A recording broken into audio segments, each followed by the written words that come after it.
Yuunivarsiitiin Wallaggaa dhimma qubee afaan Oromoo laalchisee qorannoon dhiyaate yuunivarsiitichaa kan bakka hin buune ta'uu beeksisee jira. Qorannoo kana kan dhiyeessan kan jedhaman ammoo Profeesara Gargaaraa Fedhasaa Taaddasaa ammoo an qubee uumee miti qubeewwan uumaman irratti qorannoo geggeessee jiraniiti jiru. Beenyaa Shiramuu qaamota dhimmi ilaalatu dubbisuun gabaasaa qindeessee qaba. Yuunivarsiitiin Wallaggaa qorannoon jijjiirama qubee afaan Oromoo irratti Yuunivarsiitii Wallaggaatti Profeesara Gargaaraa fi barataa digirii sadaffaa Yuunivarsiitii Finfinnee kan ta'an Fedhasaa Taaddasaan dhiyeessan jedhuun miidiyaalee hawaasummaa naannaa jiru keessaa gahee kan hin qabne ta'uu isaa ibseera. Qorannoon dhiyaate jedhamu kunis muummeen afaan Oromoo gama isaatiin yaadicha osoo hin xiinxalinii fi qabiyyee qorannoo sanaa osoo hin ilaaliin quuqama afaan Oromoo guddisuu jedhuun qofa akka dhiyeesse kan ibsan yoo ta'u kun immoo Yuunivarsiitii Wallaggaa akka waliigalaattis bakka kan hin buune ta'uu Yuunivarsiitii Wallaggaatti itti gaafatamaan instituutii qo'annoo afaanii fi gaazexeessummaa kan ta'an Dr. Tafarii Tarrafaa bilbilaan waliif TV'tti himaniiru. Yuunivarsiitiin keenya yeroo riisarchii adda addaa kennu akkaataan itti kennu akka mataasaa danda'e qaba malee adeemsa mataasaa danda'een geggeeffama malee akkasumaan miti. Istaaf riisarchii kan mataa keenya kan geggeessinu ni jira. Kun immoo hojjettoota istaafii barsiisota istaafii kan dhiyeessu. Kana ala kan jiru immoo PhD fi maastarsii warri dhiyeessu immoo seminaarii adda addaa dhiyeessuu ni danda'u. Adeemsota lamaan kana alatti namichi kun namoota muummee afaan Oromoo Dipaartimentii Heedii kana sossobeetu dhaqee waan akka riisarchii kan dhuunfaa isaatii geggeessu dizerteeshinii irraa seminaarii wayii dhiyeessutti sossobateetu seena adeemsa cabsee jechuudha. Yeroo ammaa kun barsiisaan bira jiru miti barsiisaa PhD barataa deemudha. Fiidbaakii yookaan duubdeebiidhuma odeeffannoo mirmirii yookaan riisarchii isaa irratti qabu. Istaafiin kun naaf haalaatu jedheeti gaafate fe'ameetu dhiyaate. Tokkoffaa yuunivarsiitii achii gadi gaafatee hin dhufne, kolleejjii yookaan inistituutii hin gaafanne, akkasumaan muummee isaa dhaqee gaafate. Muummeen isaa immoo hubannoon isaa seminaaraa mata duree PhD isaa irratti dhiyeeffatudha. Seeniiti isaa eeyyamaniif gaafa dhaqan garuu sana miti.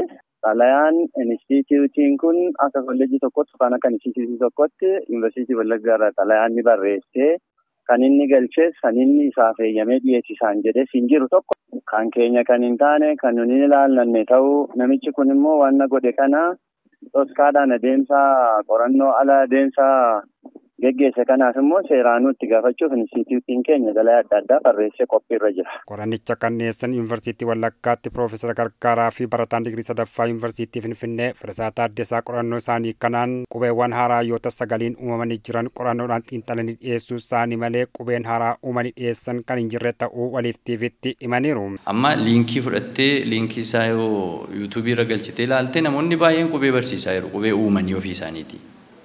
Qubee afaan Oromootii fi kana turra mijataadha jedhanii barsiisaa jiru jechaadha. Kanaaf hawaasa keessaa wanni akkasii kun jira.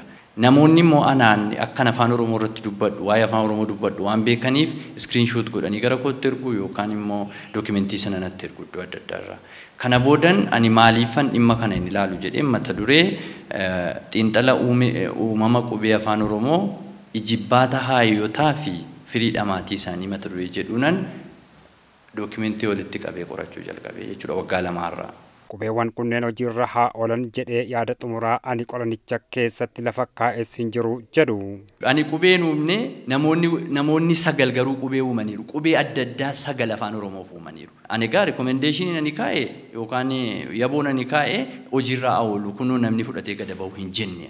Dura qorannoo koo dhaggeeffatan namoonni maaltu qoratame jedhanii naa dhaggeeffatan. Erga ani dhiyeessee booda waan ani dhiyeesseef waraqaa koo erga dubbisanii booda yaadatti kennuun barbaachisaadha malee qorannoon sooshaal miidiyaadhaan hin dhiyaatu. Wanti itti beekuu qabdu kanaaf hin callisee jechuudha. Yuunivarsiitii Wallaggaa kun akkana godheedhamee waan irratti dubbatameef itti gaafatamummaa immoo yuunivarsiitiin fudhachuu hin danda'u.